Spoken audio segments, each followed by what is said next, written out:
funny. They told me I passed the physical in January. They told me I'd be drafted next month. So I volunteered because I was supposed to be going back to college, but I volunteered, thought I would miss Vietnam. And right after AIT, I went straight to Vietnam. I went to school to be a clerk. I never worked in my MOS. Since AIT, straight to Vietnam, they made me a utility supervisor, which we were with MACV, we were supervisors with the Vietnamese people. I was down in the Mekong Delta in a city called Cao Long. Being in Vietnam, well, you can't forget it, because it's something that stays with you the rest of your life. Right now, I'm considered a disabled veteran. PTSD, sleep apnea, diabetes from the Agent Orange exposure in Vietnam. All of these things came apart. But even though through all of that, being scared to death half the time, it still was a great experience because once you get back home, you realize how much you're of a country, being in a democracy versus a communism, how much freedom you have versus the people over there being told when to do and what to do and everything. So it was a lot. The cause was for a good cause. And one thing I say, the Americans never really lost a war, fight over there and stuff. It was the counterparts that lost. We didn't. Stay in the military for 20 years. It's a wonderful thing. I didn't stay.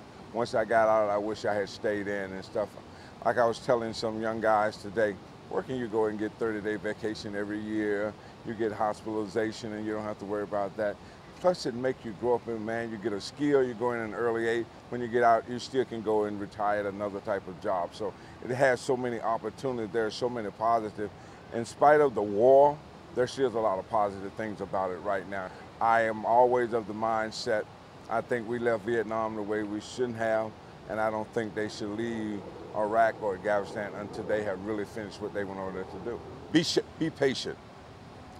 Rome won't build overnight, neither will a war be over with in a few years.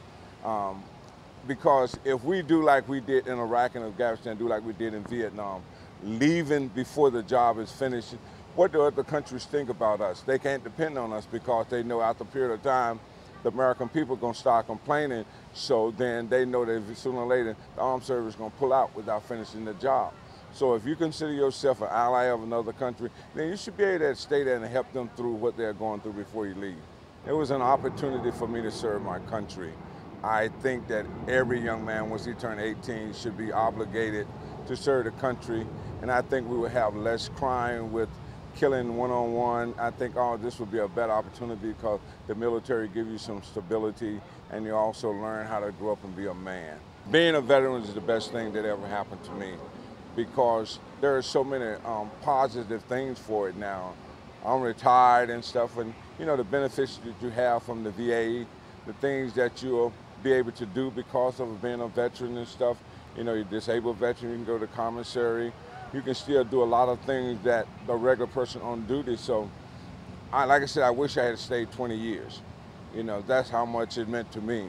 And when you're young, you don't think like that, but when you get older, you realize a lot of the things that you missed if you had stayed in there.